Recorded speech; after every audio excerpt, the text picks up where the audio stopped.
After my little excursion in the Adirondacks every year, it really is just, are you charged up? Are your batteries full? Because now it's time to bring this one home. And it's a little bit extra special, a little bit extra devious this time in 2024, as we are a mere, I don't know, what, hours away from the, is it appropriate to start measuring the election in hours now? Anywho, I had a great time. I'm sure that thoughts from the past week will be trickling into the show as this week goes on. We've got great guests and stuff like that, and I want to be able to put time aside for just you and I, and that is going to happen. In the second half of tonight's show, we should be able to take a bunch of calls. I have stuff that we can do, but I would really like to catch up with you guys and hang out. Though it hasn't been a completely empty week. I really enjoyed those it was Wednesday, Thursday, Friday, Saturday morning coffee sessions that we had on the back porch that I did on the every morning on YouTube. So if you didn't know that was going on, please go check it out. I can't multi-stream from my phone, so we just picked one and we went with it. There's also probably going to be a good amount of newbies that watch, at least on YouTube, because we had, of course, in my absence, some pretty good algorithmic things happen to the channel, which are very rare, but we've been putting a lot of clips out there and a few start getting passed around. So if you are new, please find yourself at a spot, park your ass down there and just wiggle into place and just like, feels good. This is Studio B. Now I'm here live from Studio B tonight. I'll be in the main studio tomorrow night. Tonight is going to be book club after this episode concludes. So here I am. It's going to be great. I have for tonight The Most Dangerous Game by Richard Connell is going to be our short story for the second week in October book club. So for those of you who are sponsors, the link is in the description. The link has been mailed to you, or it's put out there and all that other stuff. And I hope you have a good time. This is going to be good. Now, next week, I only have a couple of announcements here, but next week is going to be the public book club. So regardless if you are a monthly sponsor or not, after the show ends tonight, I'm going to be putting up the link for everybody to get next week. We're going to be doing Edgar Allan Poe's Mask of the Red Death. I don't know if we're going to have a surprise co-host or not, but I would love for all of you to read the short story. I'll be linking it in the official forum thread, so you'll be able to read it right there on your computer.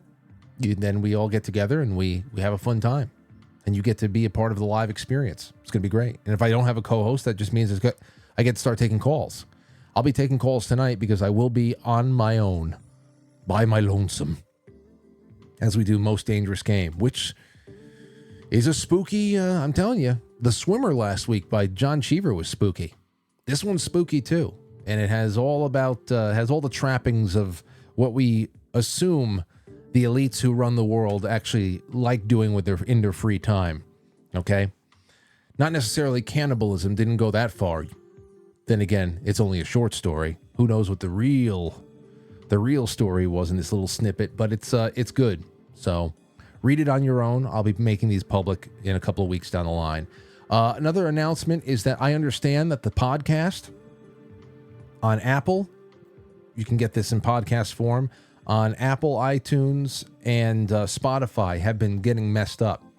I think that's a SoundCloud issue. I received an email from Spotify saying that something with SoundCloud users have been messing up and they're working on fixing the issue. I have to imagine that whatever issue that is, it's at the center of the glitch on Apple, where many of you guys and gals who listen on Apple have gotten in touch with me and said, hey, there's nothing listed here. In fact, everything after March 17th of this year is now gone. So in a pinch, you can always go to the on-demand section on quitefrankly.tv, and there is the entire SoundCloud archive. That's the video. That's the sound. So I don't have anything else for you there, but there seems to be somebody working on it. Somebody a lot better than I. Allan Weiner is going to be our first half guest tonight.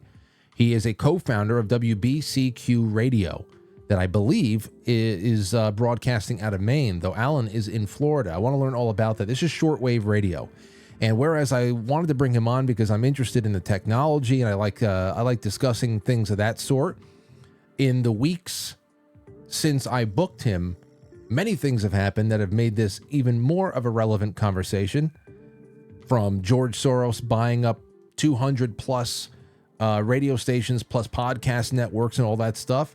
And then we got walloped, some worse than others, by two storms in the last 2 weeks. We had Helene and then Milton, which has brought the concentration down to how easy it is to isolate such a sizable portion of the country. At one time or another, millions were affected by these storms, power, communication, both. And radio is becoming more and more important.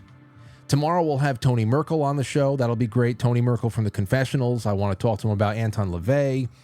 I want to talk to him about a few other things that popped up in the news over the last week.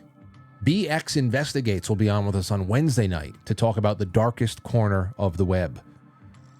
Very interesting stuff. And then I'm working on some things for us to have some fun with on October 17th and 18th of this week. Next week will be just as well, and we're getting better and better. That's it. I even have a night before Thanksgiving booking that I'll tell you about in a few weeks. Don't want to overwhelm you right now. One other thing. Okay, for October 2024, the sponsorship special that we have is going to be on the Postcard Club. There are only 12 spots left on Patreon if you want to be in on the monthly postcards. And I'd love to get rid of all of those by November 1st. So if you become a Postcard Club sponsor, not only will you get your first delivery be one of the great Halloween cards that Lauren found. I've actually found a bunch of really great vintage Halloween cards in this antique shop. So I want to start sending those out too.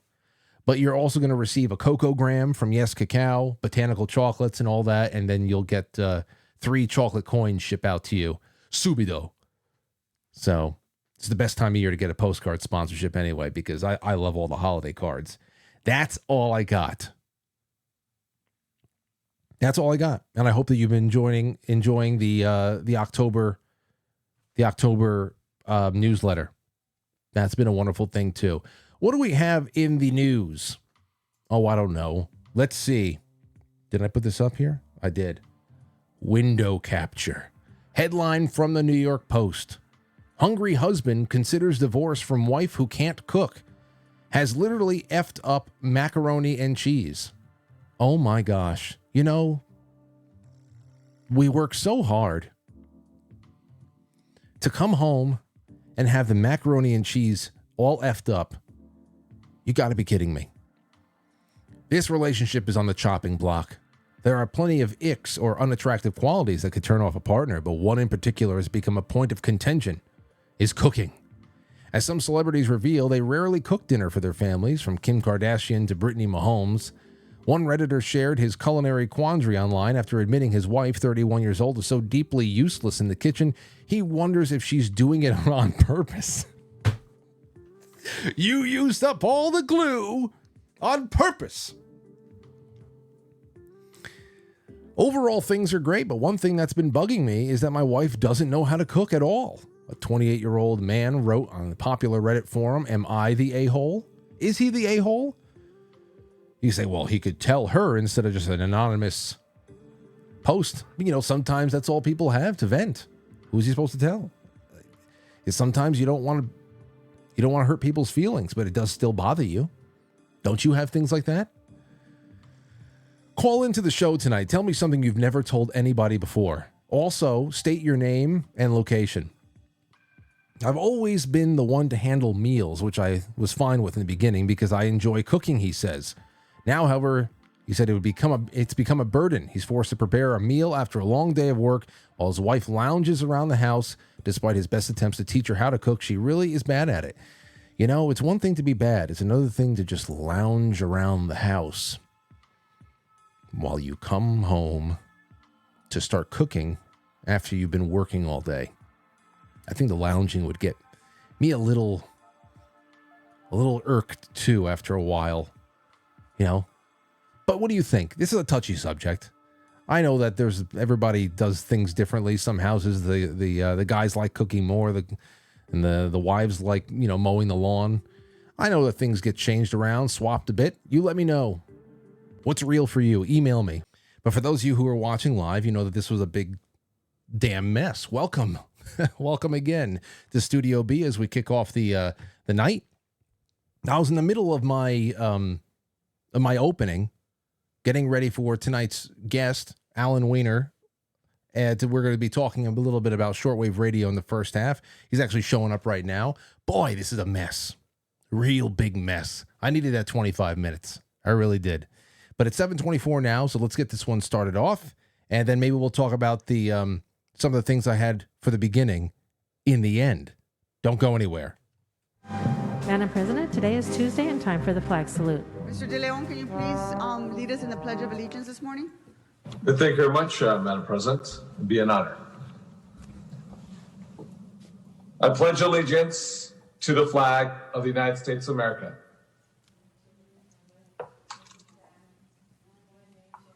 Indivisible, pledge allegiance to the flag of the United States of America. For which it stands, one nation, under God, indivisible, with liberty and justice for all. Oof.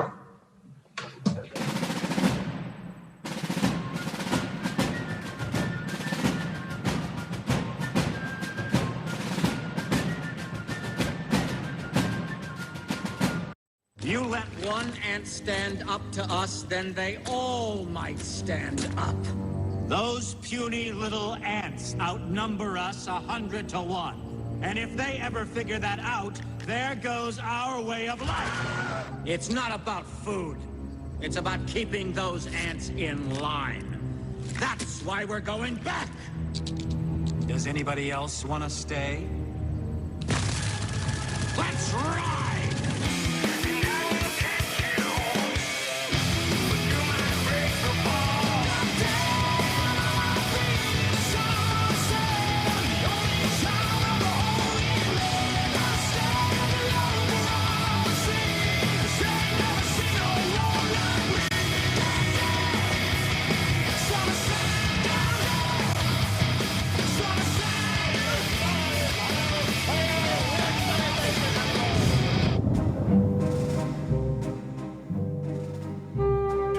Okay, so welcome everybody, especially if you're a newbie.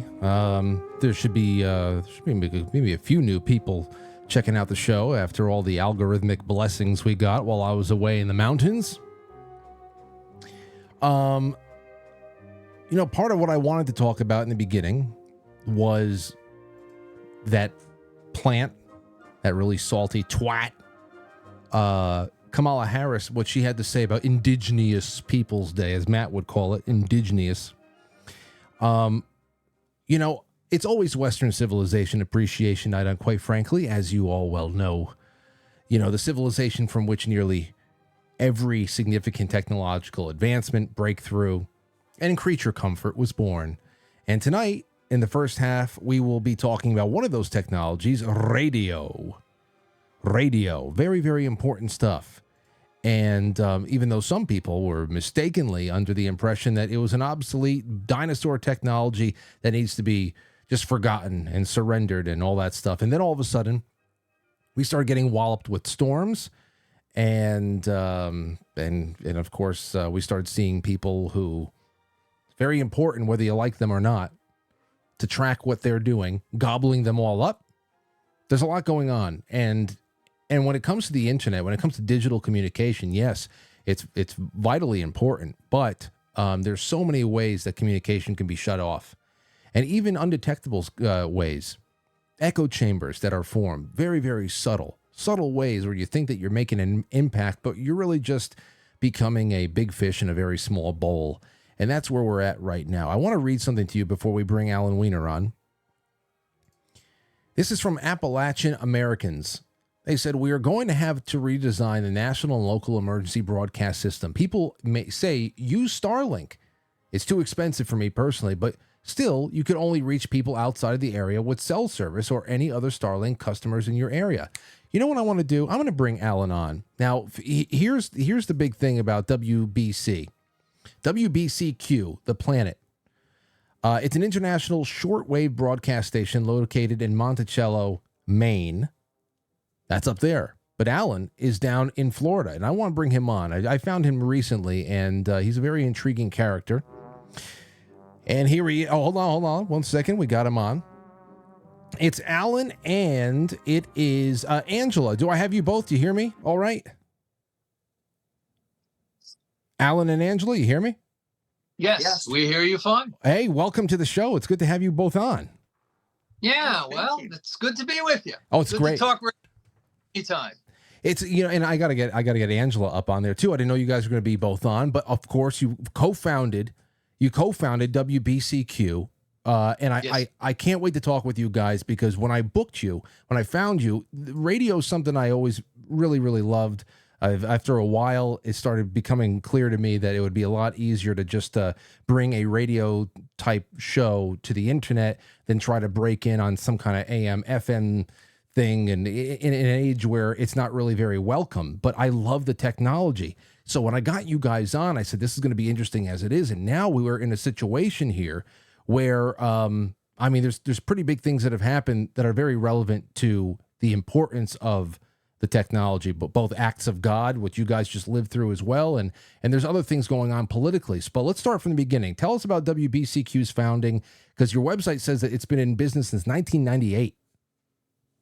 Yes, we've been trying to get on shortwave for a long time. It's a little bit difficult. Honestly, the federal government doesn't like private shortwave radio, but there's a little thing called the First Amendment of the Constitution that they can't overcome. So we fought really hard to get a shortwave license, back at the end of the 1990s, and we did.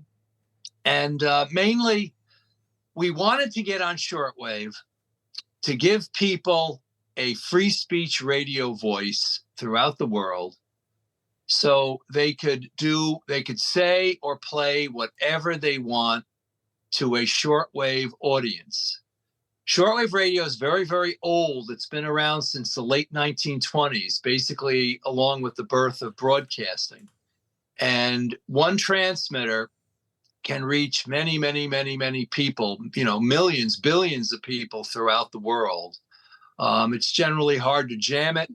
It's very private, where, a person that listens to a shortwave radio, Google and the NSA can't really track them. So we decided to put this station on the air and continue the message of free speech radio throughout the world and get programming out there. And we've been doing it for quite a long time. Okay, so let's talk about this, because there's so many different types of radio. We talk about CB, ham, shortwave in particular. There's more. Tell us a little bit more about the shortwave, the shortwave technology. How does it set apart from everything else, and especially when it comes to licensing, has it become harder to get a license for shortwave? That's a good question. It probably has. The government has certain minimum requirements for a shortwave station. You have to have a minimum output of 50,000 watts, which is very expensive to do. The transmitters are very expensive. The antennas are very, very expensive. But shortwave is interesting. We use frequencies from about 3 megahertz up to about 22 megahertz. And the AM band, for example, ends at 1.7 megahertz. And like the FM band is from 88 to 108 megahertz. So we're kind of like in this in-between zone of frequencies. But the shortwaves are unique frequencies because they have an electromagnetic capability of bouncing off the ionosphere of the Earth, which is a layer of ionized particles created by the sun, which reside anywhere from 50 to about 300 miles above our heads. And radio waves in the AM band and in the 3 to 30 megahertz band like to reflect off of that layer, that ionized layer. So a shortwave station, depending on the time of day, the time of year, the frequency that they're using, can literally, sometimes with just a few watts of power, can send a shortwave signal throughout the world and be received by people that have basically, very simple shortwave equipment. And like ham radio operators have been on the shortwave for, decades and decades, basically for 60, 70, 80, 90, really over 100 years. And shortwave broadcasting, which is what we do, is kind of similar to ham radio, except for two things. First, we use a minimum of 50,000 watts of power, where hams can use anything from 10 to 1,000 watts. And second, we broadcast. We play music or religious programs or news or information.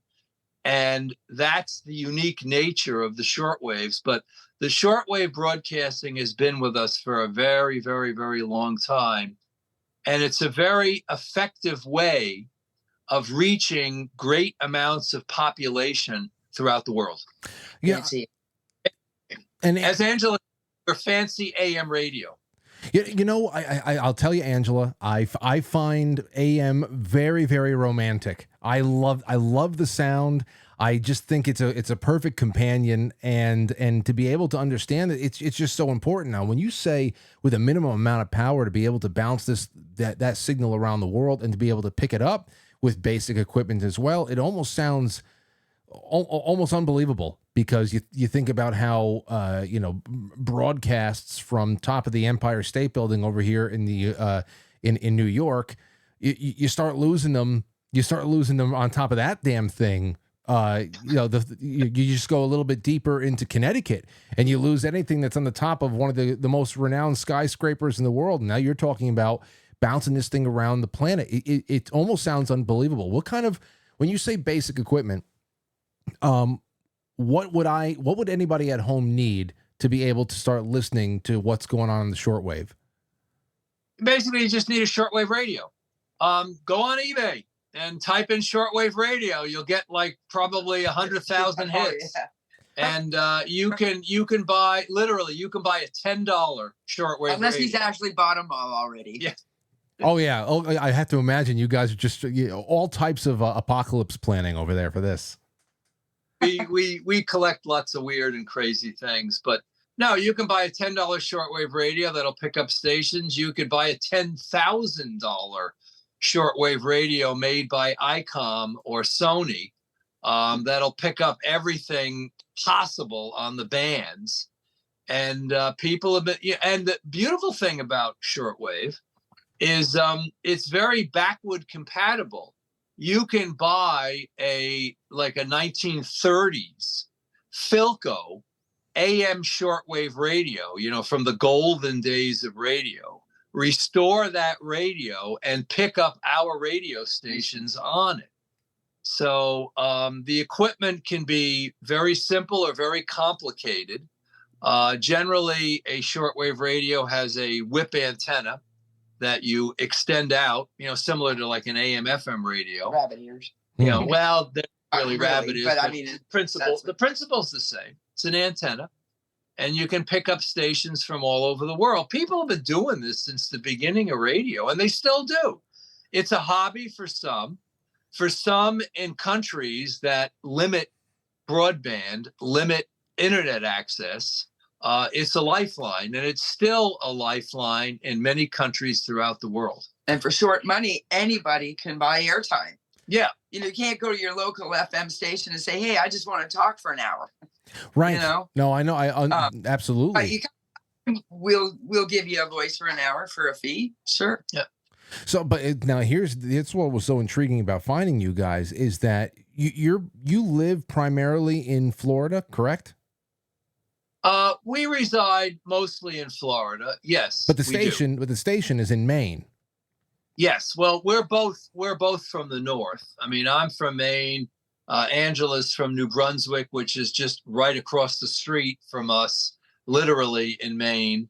And No doubt you know, about we no doubt about it. We operate the stations, but you see what's happened now is because of internet connectivity and computers and smartphones and laptops and tablets and everything. We can operate the business from anywhere, and we've got a great crew. We have a key. yeah, that's great. We have a really good crew That love what they do. of talented engineers that, as Angela said, love what they do and are very passionate and dedicated to what they do. So yeah, we like the climate in Florida, but we control everything from Florida. I mean, we can control the transmitters, we can control the programming, we can control everything from Florida, but obviously we rely on our staff to do a lot of that. You should describe the superstation, though. Yeah, and we've got a lot of facilities, which we'll describe if you like. I would love to get around to that, sure, because this is something that, you know, I'm not even a novice yet. I really want to know more, and I want to be able to expand the show into more traditional. And I like describing radio as a durable technology because it's far more durable than everything that we have digitally right now. It is. But people can lose touch of the stuff they take for granted. Yes. And that's happening. That's happening. Definitely.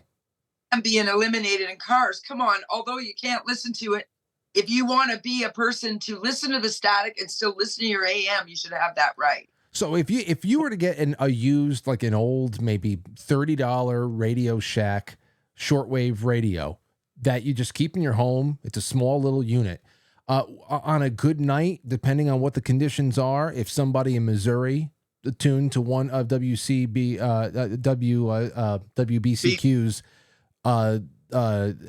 frequencies, they'd be able to hear you even with a small little unit. Depending on time of day and propagation, and what the sun's doing,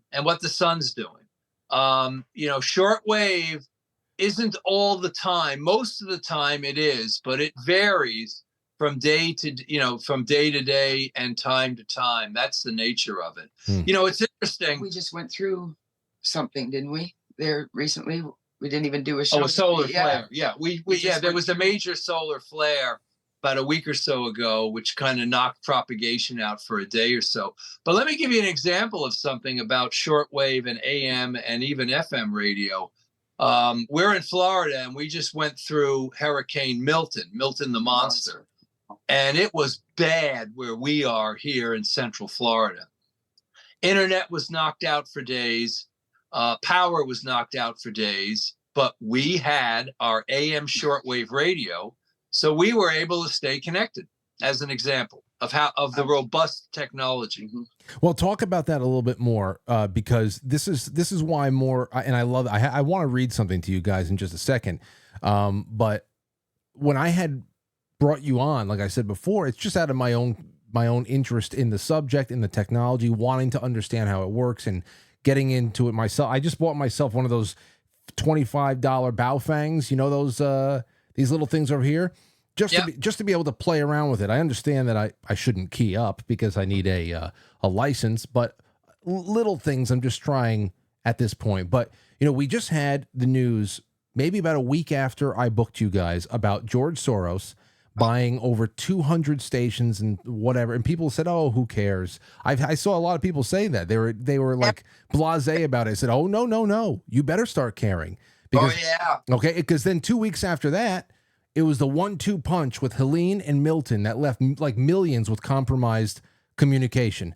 I would love for you to talk about that, because when all the trees went down and all the transformers went down with it, the people who were in the best position to knowing what was going on were those who still had some kind of transistor radio, shortwave. Go ahead with that, please.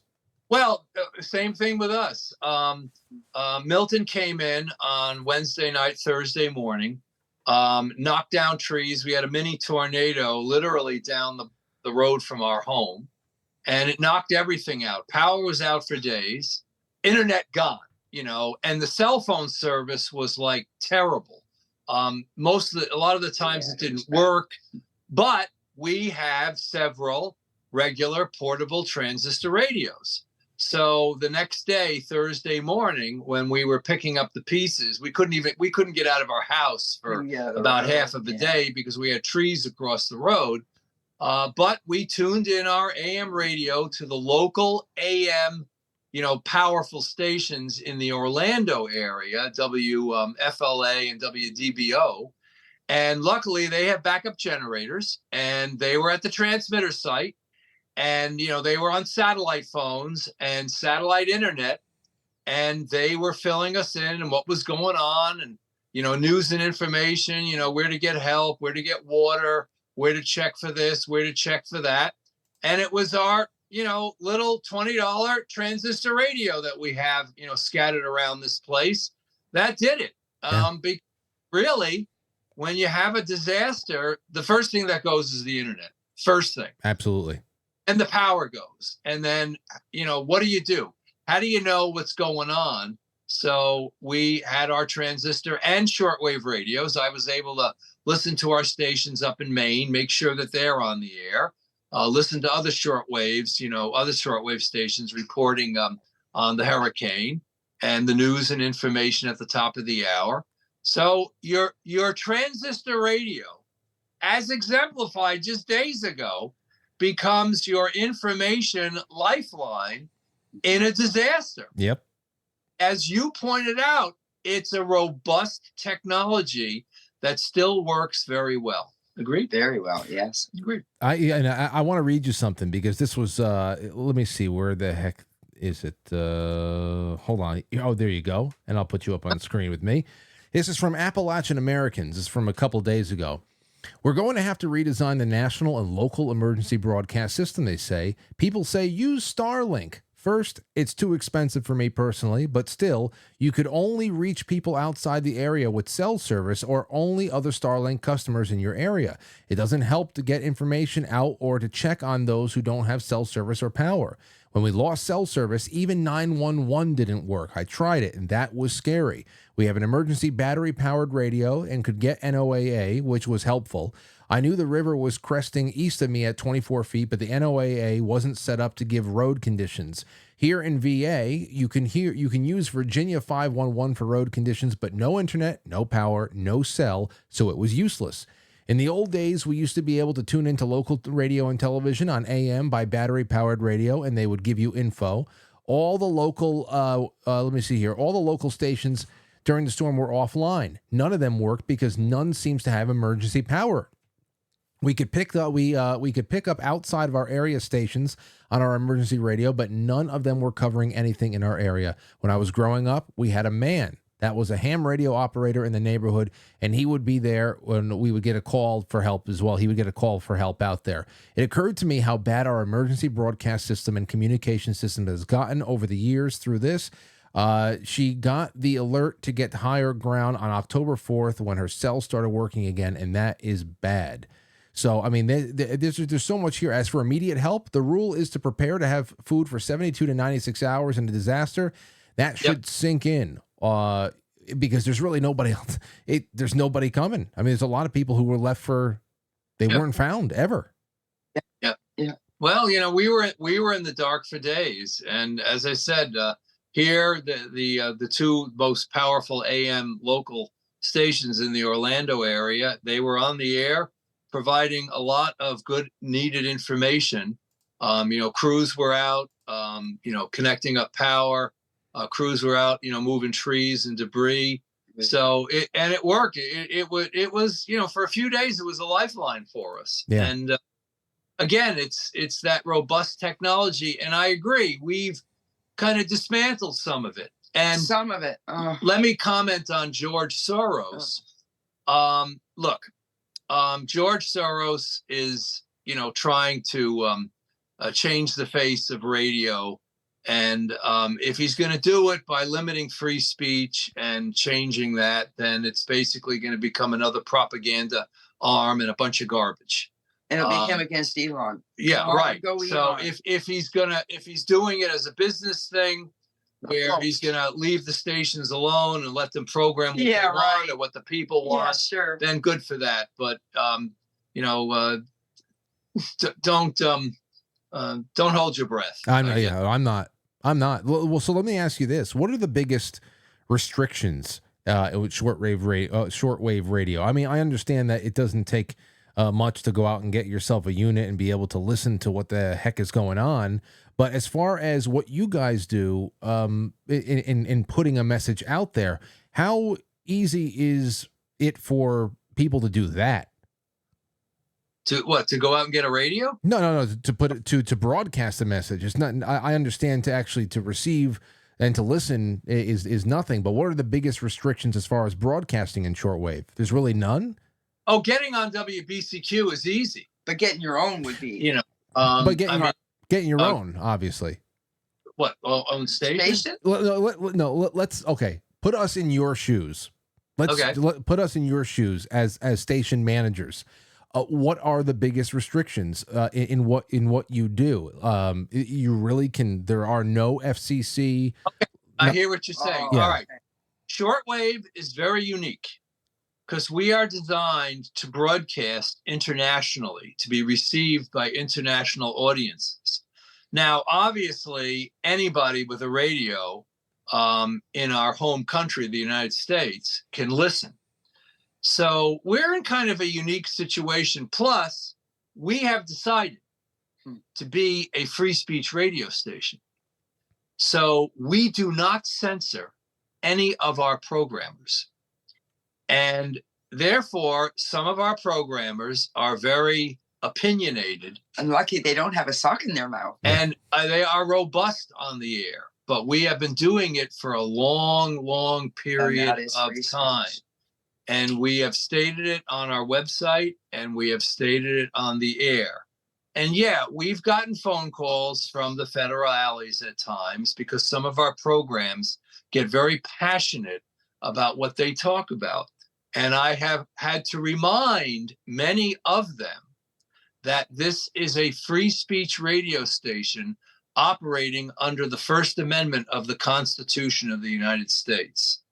And that's where it ends. You see, if you own a radio station in the United States as an American citizen, it's basically like the printing press of the air.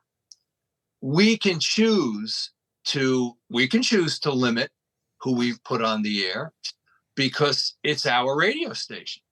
But we consciously have chosen to allow all voices and all opinions, even if they're a bit repugnant to us, we allow them for the free marketplace of ideas and let the listener decide what he or she is going to do. I understand that. And I think that's a testament of your guys' commitment to freedom of expression. I just think that most people would be surprised that there is actually a space in the radio frequency that there, especially when you're talking about. Can't threaten the president. Obviously. I mean, well, yeah. I mean, I have to imagine that there's a little, but as far as what would get you in trouble in any radio market in the United States that's governed by the FCC, as far as decency goes, there's a lot that can get you in trouble and fined that falls short of threatening somebody's life.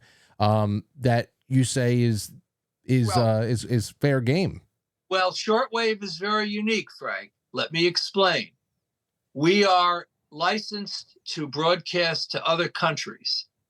So if theoretically we had a program that the programmer was offensive to a listener, it would have to come from another country and it would have to go through the State Department of the United States of America. So shortwave is very, very, very uniquely positioned in that. We do not fall under the same guidelines as domestic broadcast stations. And it's a precious position that we're in that we acknowledge, and we do not abuse it. We do not, take it to a ridiculous level, because freedom of speech is very, very important in this country, always has been, always will be. But it has a certain degree of responsibility that comes along with it. And we try to adhere to that. And luckily, through the years, our programmers have been wonderful about it. But they love being, and we have gotten many clients on this station, especially religious clients, because they realize that we will not censor their religious speech. We will not say to them, no, you can't talk about the Bible like that, or no, you can't talk about this religion or that religion like that. And that's one of the reasons why we've gotten a lot of different clients on the air through the years, and we stick with that. And that's our motto, our credo. And so far, it hasn't blown up in our face because we are in that unique international broadcaster's position. Well, I'll tell you, I definitely have to get some airtime on WBCQ because it would have, the only thing is that I have to figure out how to do it live because I want to take a call. I want to take a call. Somebody call and say, yeah, I'm listening on the shortwave right now. I would love to get a call from somebody who's listening on the shortwave, and God knows what do you understand? Do you have like I mean, how many yeah, if he takes him in his studio. Yeah, see, you can we can't do that here. No, I mean he can take. Yeah, but he can take calls. To take calls because we're broadcasting what you're doing. Yeah, right. and I'm putting I would be putting the number out there too. So right, you can do that. Sure, that'd be nuts. Yeah, we can do that. We can get you on the air. that'd be. I'll get. Trust me. I'll get a sponsor for that, and we'll be in touch, no doubt. But let me ask you about this. When you hear when somebody brings up the concept of pirate radio, obviously that is more so acting, within the AM, FM bands and people that are just trying to do this without licensing and all that. But there's something very cool and piratey and indie about what you're doing right here. Do you identify with pirate radio at all? We do. Well, right. Okay, boy, you're trying to be polite. He is the king pirate. Yeah. World. But we encourage them to call us for airtime because it's highly illegal and they're getting to be losing their sense of humor over it. And it's not worth the trouble. But yes, there's something magical about your own transmitter. Yeah. Well, actually, we kind of affectionately, call WBCQ the world's only licensed pirate radio station. Okay, that's great. That's great. It's just one of those things where radio, especially like this, it's so identifiably part of the underground.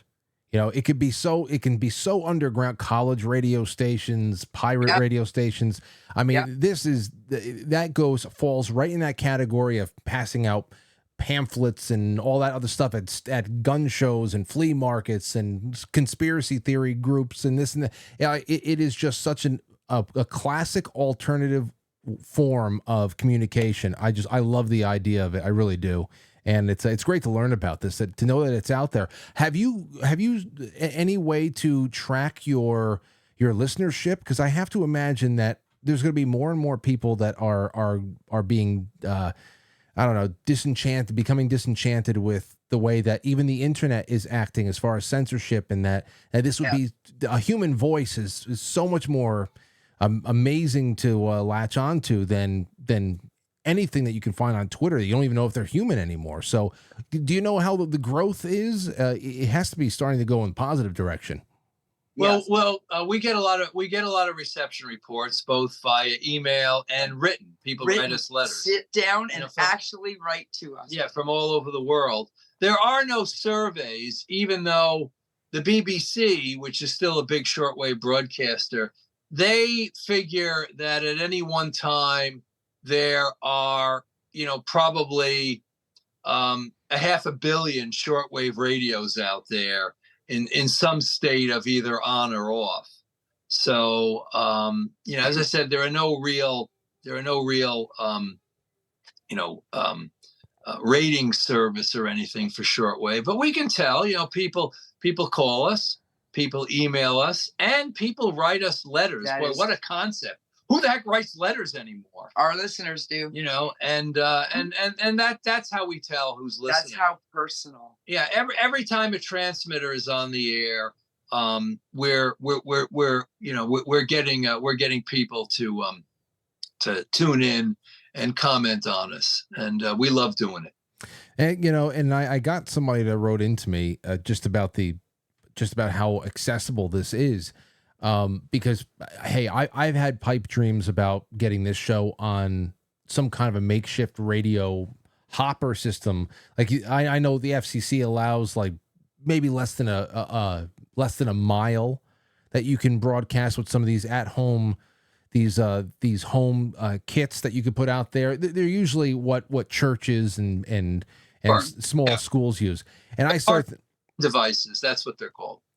Okay. Well, anyway, at one time I started thinking to myself, well, maybe if we can just get a whole bunch of these and just tell people, who wants to be their own little, quite frankly, feeder station across the. But then even that, I'm thinking about the most limited range from these things. And when you talk about this, I got a message here from Andy from Texas. Says, on the radio piece, many of the infrastructure still pumps out emergency alert systems. I know a lot of phones do, but I'm Northeast Texas and I get stuff broadcasted in from 8 hours away. It's insane as far as the range goes with some of these radios.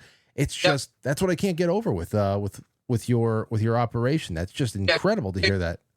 Can skip around the world nicely. Yes, it can do that. So is there any way, now we know what can happen on the internet. It could just be a tree comes down and takes out an entire, a neighborhood's worth of internet.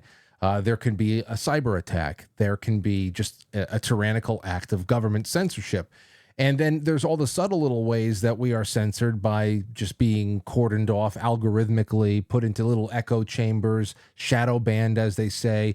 Nobody can really trust any internet metrics that come from anywhere these days. So my question is there any way that your operation could be interfered with physically? Like, can your signal be blocked aside from your station just being shut down by a bunch of government goons one day? Is there any way that you could be technologically blocked from getting out to people?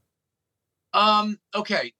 In the old days, when the Soviet Union was around, they used to do quite a lot of what is known as jamming, where they would put a signal out over signals coming from like the Voice of America or, other open sources of shortwave programming. Jamming in a lot of cases isn't that effective at times because even the jammers, sometimes their signals don't reach out that well. And all in all, it's not that effective. But we are as analog as you can get. Yeah, and we still run tape machines and we have landlines. Wow. Yeah, in other words, God forbid the worst happens. We would be okay. And we maintain local studios and local control for the shortwave stations. Yeah. And it's interesting you bring this up because a lot of our clients have asked us this. If there was a real disaster, could you broadcast? Yes, we can. And I said, yeah, we have backup generators. And we have studios with analog equipment. We still maintain, as Angela pointed out, we still maintain, cart machines, tape recorders, cassette machines, turntables.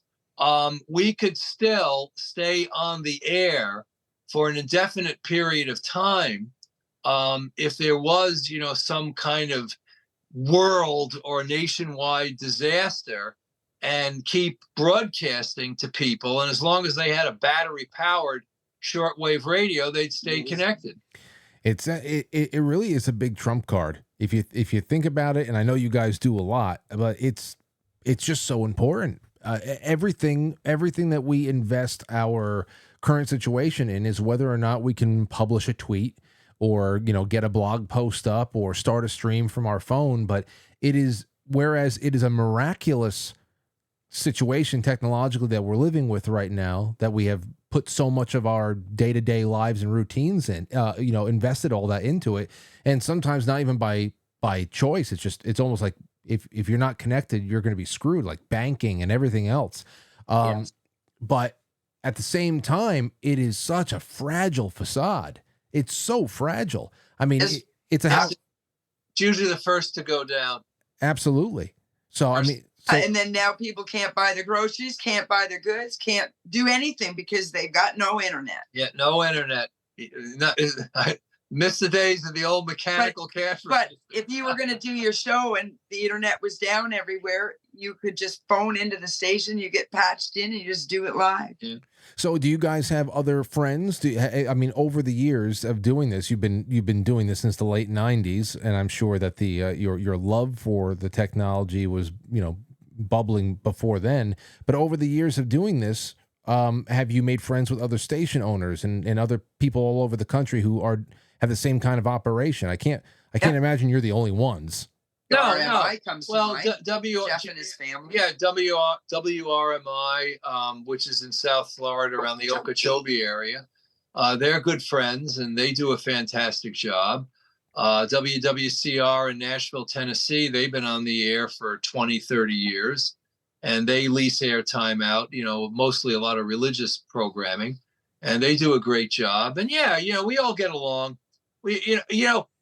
The competition among the stations, it's kind of like we all agree, if we all do a good job, it helps us all, because if we all do a good job on the shortwave and have good programming, that means more listeners and more people wanting to lease more airtime on shortwave radio.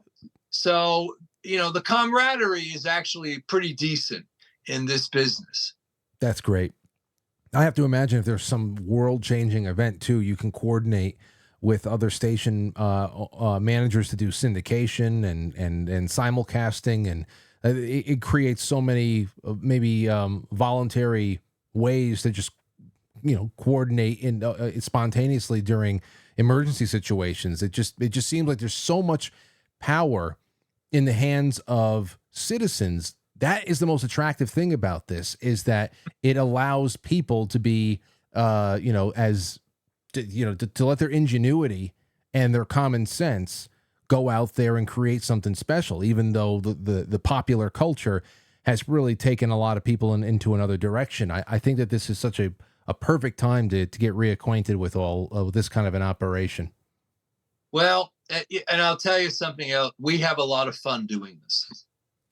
But that's important. This is sure ain't the money. Yeah, it's sure ain't the money. No, we have a lot of fun doing this. We meet a lot of interesting people. Our listeners are fantastic. Shortwave listeners are a little unique. They're looking for something different. They're looking for kind of in between the lines of information. They are very passionate about their listenership because, well, historically, when everything, fails on a global level, which we hope doesn't happen, but when everything fails on a global level, everybody starts running to the shortwave radios because it's a more robust media. And it as long as you can power the transmitter, you're on the air. And as long as you got a real studio next to the transmitter, you can, provide programming. And and we have backups, and we keep a lot of it. Some of your backups have backups. And some of our backups have backups. And we do keep a lot of it analog, just in case we have to stay on the air and all the digital flow ends. And we've been doing that now for years. And but again, we love what we do. I mean, we make money by leasing airtime on our shortwave transmitters. That is the model.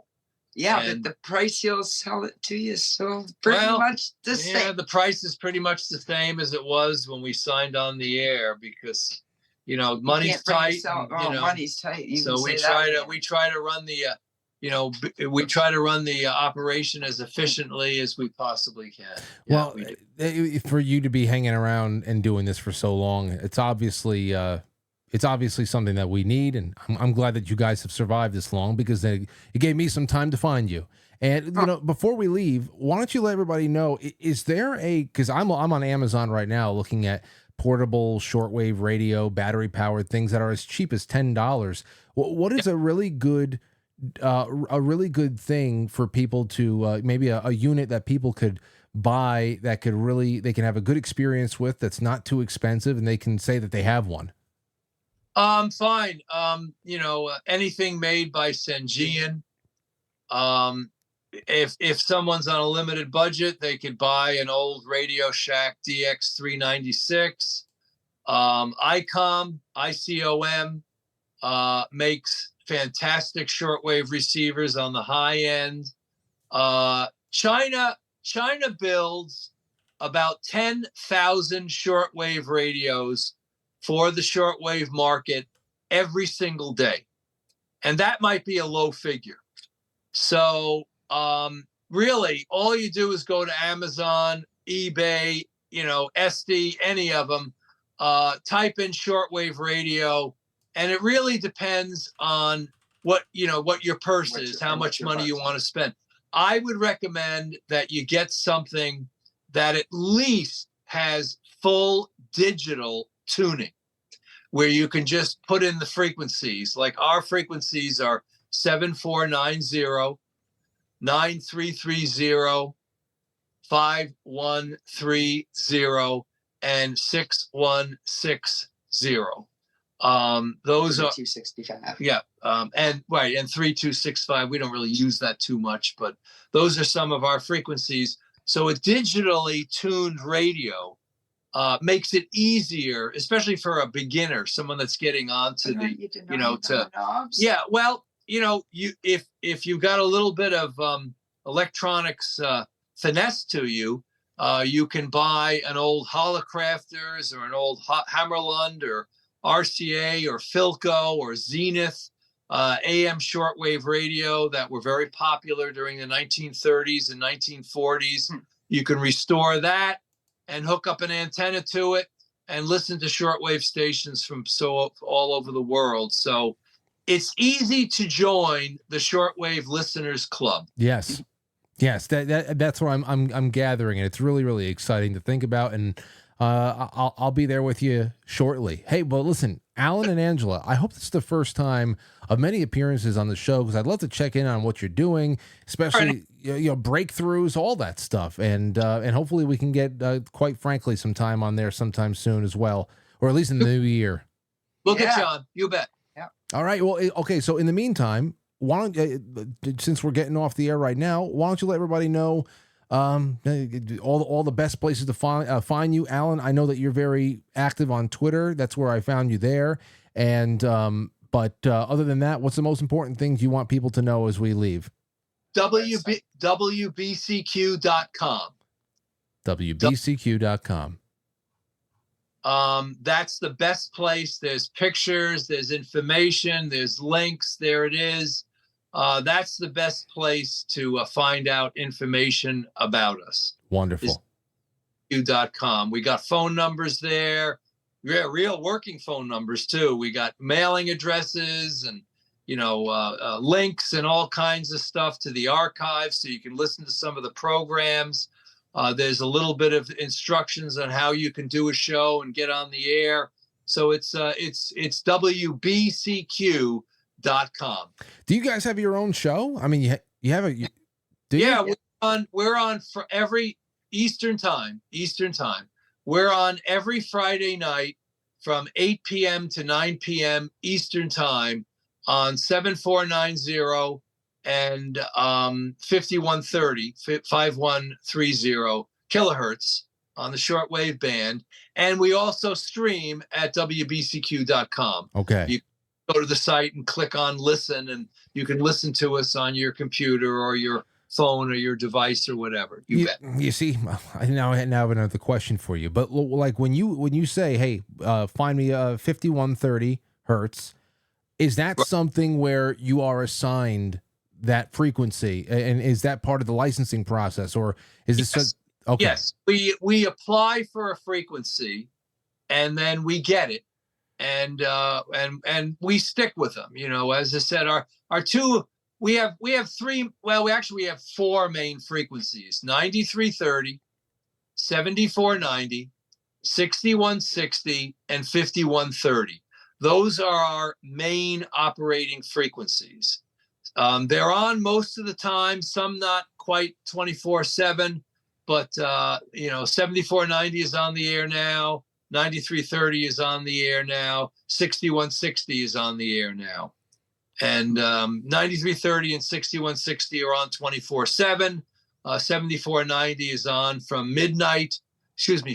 12 noon to midnight. And what about when somebody else goes and applies for a license for a frequency? Is that you have to be in a ledger somewhere? So I have to imagine that somebody wouldn't be given 5129. Is there going to be bleed over? How? We apply for a frequency, we get on it, it becomes ours, and generally we don't, because we have to work with other countries, and we have people that do that. Generally, we haven't had any what you are referring to as a collision. Mm-hmm. Like a few years ago, China, who doesn't, they just do what they want. They don't really care. China does whatever they want. They kind of were stepping on one of our frequencies for a while, and they wouldn't, give up. So we kind of moved, and that happens. Every once in a while that happens because shortwave is shared by radio stations all over the world. So we've been on 9330 for years and years. We've been on 7490 and 6160 and 5130 for years and years and years. People expect us to be there, and we'll stay on those frequencies as long as we can. So, but if they give you 5130 and they approve that, what's the buffer? What's the buffer? Well, technically, there probably isn't. There really isn't. You try to find a frequency that's as interference-free as possible, and you try. But occasionally a station might, go on, 5140, and it might cause a little bit of QRM. It might not. But remember, if they do that, we'll interfere with them. They'll interfere with us. So it kind of self-regulates. Nobody wins. Yeah. Yeah. Unless, of course, you don't care about doing anything but making life troublesome for somebody else. That happens. Cuba is known to do that. China is known to do that. But lately, in the last, 5, the 6 Navy years, was the one that posed trouble not that long ago. Yeah, I don't remember that. I that was 74. That was 51. That was 51. That was 5110. That's why we moved to 5130, because the Navy wanted those frequencies. Yeah, we try to get along with everybody as far as frequency coordination is concerned. It's great. We've got very good frequencies that we've had for years and years and years that are very effective worldwide. Well, it sounds like a lot of fun. I'm glad to just be knocking on the door here, and it's good to know both of you now. Good. Well, thank you so much. Yep.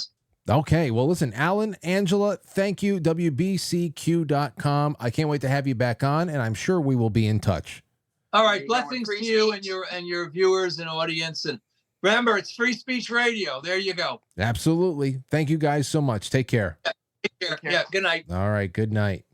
There you have it. Okay. So listen, I'm going to pretend like I'm just on air with you. I'm going to go on a little break. When we come back, I am going to, just some thoughts, and then we're going to wrap this one up, because I tried several times to get the show started. I even restarted the computer. It is very, very odd. It actually makes perfect sense, because tonight was going to be such a really awesome return to the show.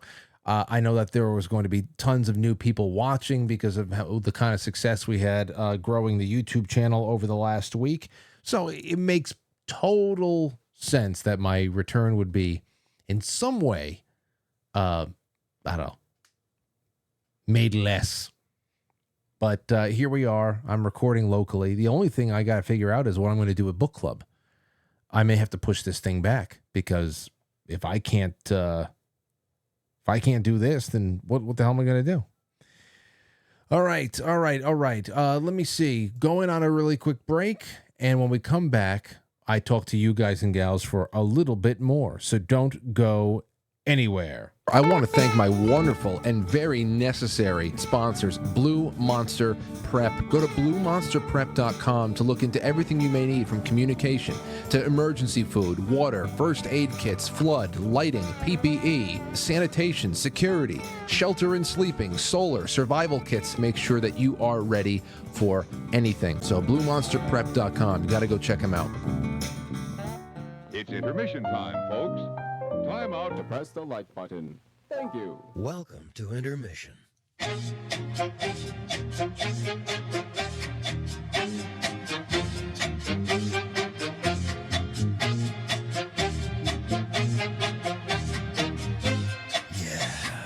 intermission.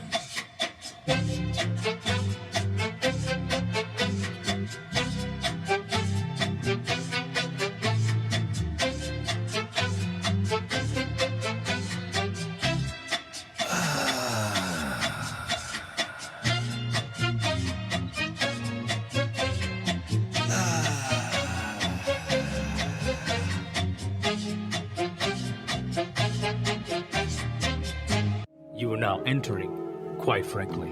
Quite frankly. Quite frankly. Quite frankly. Quite frankly. Quite frankly. Quite frankly. Quite frankly. Quite frankly. Quite frankly. Quite frankly. Quite frankly. Quite frankly. Quite frankly. Quite frankly. Quite frankly. Quite frankly, guys. Quite frankly. Quite frankly. Quite frankly. So everybody watch, quite frankly, with Frank.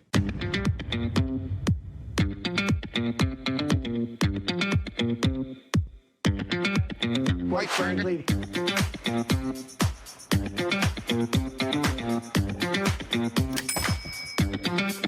How dare you?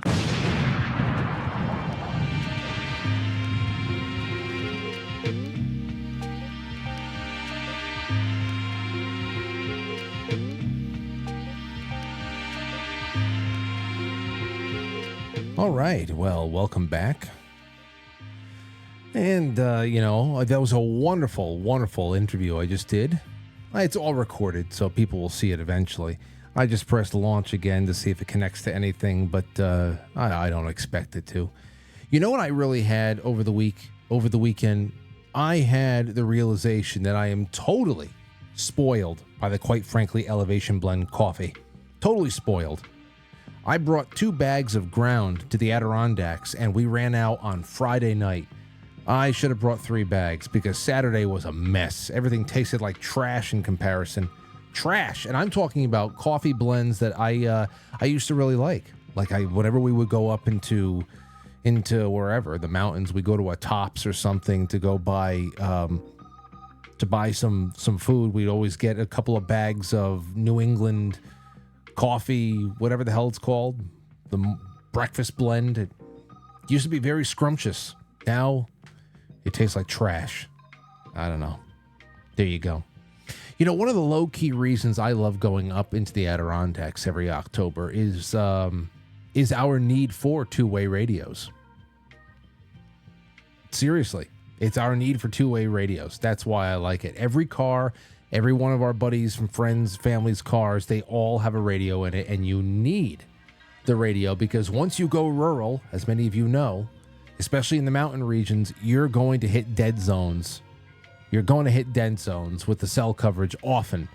So when you're on a dark country road with no coverage and still able to hold a conversation with another human being in another car, crackling through the darkness, sometimes, moving at cruising speeds and over a quarter mile away, that's awesome. I love it. It's very reassuring. It's as reassuring as huddling around a fire. At least it is for me. So, and that's what I have. That's all I have for you. The Yankees and the Indians are tied at the top of the third. It's 0-0. So that's going on in the background as well. I don't know what the hell I'm going to be doing. Maybe I'll be able to pull off this book club. But this show was kind of thrown upside down. I know the end, when I paste it all together, it'll be a little bit more cohesive than what you guys and gals have experienced if you are normally a live viewer. But what can I say? What can I say? Nothing I could have fixed. Nothing.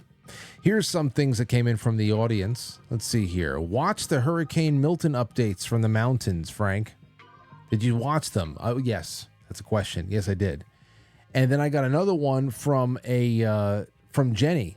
Jenny says, Frank, there are only two possible explanations for the last and current hurricane. I guess that's Helene and Milton. Either evil has masterminded either evil has masterminded a geoengineered destruction of red states, or God is working to wake the rest of us from our complacent slumber by declaring some of his meek and chosen. Maybe both. All the best, Jenny. Either evil has masterminded a geoengineered destruction of red states, or God is working to wake the rest of us from our complacent slumber by declaring some of his meek and chosen. Honestly, if those are the choices, I would hope it's the former. Because at this point, I would prefer, though my will is not doesn't matter much, but at this point, I would personally prefer the Lord just arrives and let there be no misinterpretation. You know, there are people out there, because for everybody saying this is the Lord trying to wake people up. There are leftists who are saying that this is God condemning people who don't believe that climate change is real. So you see how you see how everybody has their interpretation. You can look at the same thing and see different things and come to different conclusions. I don't like that. I hate the misinterpreting. I hate the different flavors, all the different conclusions. I hate all that shit. I want it gone. I want there to be one universal experience for at least one thing. One universal experience, please. That would be nice. Okay, so listen, this is what I'm going to do. A lot of this that I had ready for tonight, I'm going to keep for tomorrow. In the second half, after Tony Merkel, perhaps. I don't know if it's going to be worth it, if it's going to clash or anything like that. But I think we had a good show here tonight, and despite everything else, that's just the way it's going to be. All right, let me go and make sure that I have not missed any super chats, though I don't know why anybody would send any. Jay Britt says, see what you get for taking vacations. Welcome back. Oh, there you go. Well, thank you so much. Yeah. Oh, yeah. Like I forgot how to do it or something like that. I'm sure that must have been what people were saying. Wow. He forgot how to do it. No, the OBS forgot how to. It's keeping a perfect connection right now. But it could not keep a connection before.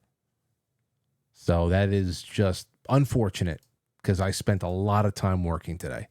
A lot of time. And I was excited to do this show. So what I'm going to do right now is get off and kind of get myself together. And perhaps I will be able to pull off this book club at 9 o'clock. That'll give me about a half hour to get things right. So thank you guys and gals. And I'm sorry for the hiccup. Nobody is more frustrated than I. But thank you for sticking around and for rooting for me. That really makes it all the better. So, good night and good night. I'll catch you on the flip side.